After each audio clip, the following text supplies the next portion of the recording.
ఆగని రైతన్నల ఆత్మహత్యలు. ఎందుకు రాష్ట్రంలో రైతులు ఆత్మహత్యలు చేసుకుంటున్నారు? ఆర్థిక ఇబ్బందులతో ఒకరు, పంట దిగుబడి లేక ఇంకొకరు, పండించిన పంటకు గిట్టుబాటు ధర లేక ఒకరు, పండించిన ధాన్యం ఎవరు కొనట్లేదని ఒకరు. ఎందుకు? ఎందుకు రైతన్నలు ఆత్మహత్యలు చేసుకుంటున్నారు?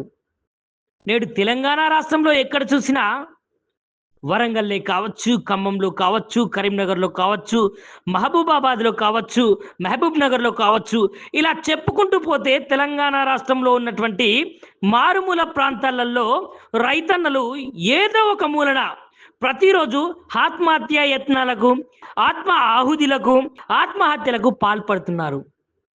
దీనికి తెలంగాణ రాష్ట్ర సర్కారు తప్పకుండా సమాధానం చెప్పాలి. ఎందుకంటే తెలంగాణలో ఉన్నటువంటి రైతన్నల సమస్యలైతే ఈ తెలంగాణ రాష్ట్ర ముఖ్యమంత్రికి వంట పట్టవు. అదే మిస్ వరల్డ్ అందాల పోటీలకైతే ముందుండి మరి ప్రతి ఒక్క పనిలో ఇన్వాల్వ్ అవ్వకుండా అన్నీ చేసే ఈ ముఖ్యమంత్రికి తెలంగాణ రాష్ట్రంలో ఉన్నటువంటి రైతుల సమస్యలు వంట పట్టట్లేదా? తెలంగాణలో ఉన్నటువంటి రైతుల పట్ల కనికరం లేదా? తెలంగాణలో ఉన్న రైతులు ఆత్మహత్యలు చేసుకుంటే ఎందుకు నోరు మెదపట్లేదు ఈ తెలంగాణ రాష్ట్ర ముఖ్యమంత్రి? ఖచ్చితంగా దీనికి సమాధానం చెప్పాలి. ఎందుకంటే ఎద్దేడిసిన వ్యవసాయము, రైతేడిసిన రాజ్యము బాగుపడ్డట్టు చరిత్రలోనే లేదు. అలాంటి ఈ తెలంగాణ రాష్ట్రాన్ని దోచుకుంటున్న రాజకీయ నాయకులు, అదేవిధంగా ఈ తెలంగాణ రాష్ట్రంలో పైసలు లేవని చెబుతున్న నాయకులు తప్పకుండా ఈ రాష్ట్ర సమస్యకు రైతన్నలకు సమాధానం చెప్పి తీరాల్సిందే. ఈ సమాజం ఈరోజు తెలంగాణ సర్కారును అడుగుతుంది. ఈ సమాజంలో ఉన్నటువంటి రైతన్నలు ఈరోజు తెలంగాణ సర్కారును నిలదీస్తుంది. ఎందుకు మా సమస్యలపైన పరిష్కారం తీర్చట్లేదు? ఎందుకు మా సమస్యలపైన ఈరోజు పరిష్కారం చెప్పట్లేదు అని.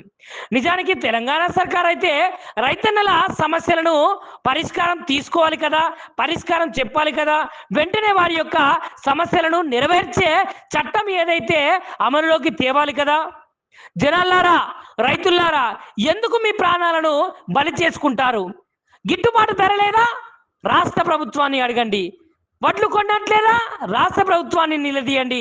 కానీ మీరు ఆత్మహత్యలు చేసుకుంటే మన కుటుంబంలో ఉన్నటువంటి మన కుటుంబ సభ్యులు బాధపడతారే తప్ప ఈ తెలంగాణ రాష్ట్రంలో ఉన్నటువంటి సర్కారుకి అయితే నిమ్మకు నీరెత్తనట్లే ఉంటుంది.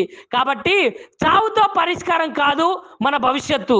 మనం బ్రతుకుండే మన సమస్యలపైన పోరాడదాం. మనం బ్రతుకుండే మన సమస్యలపైన కొట్లాడి సాధించుకుందాం మన సమస్యలకు పరిష్కారం. జై కిసాన్. ఇలా ప్రతి న్యూస్ ని క్షణంలో మీ ముందుకు తీసుకొస్తుంది AL9 న్యూస్ ఛానల్. కింద కనబడుతున్న సబ్స్క్రైబ్ బటన్ ని నొక్కి బెల్ ఐకాన్ ని ట్యాప్ చేయండి. మేము అప్లోడ్ చేసే ప్రతి వీడియో ఇలా టక్ అంటూ మీ ముందుకు వచ్చేస్తుంది. అప్పుడు దేశమైనా కావచ్చు, రాష్ట్రమైనా కావచ్చు, ఏ న్యూస్ అయినా చిటికలో మీరు చూసేయవచ్చు. మరి ఆలస్యం ఎందుకు? మీరు సబ్స్క్రైబ్ చేసుకొని మాకు సపోర్ట్ చేయండి.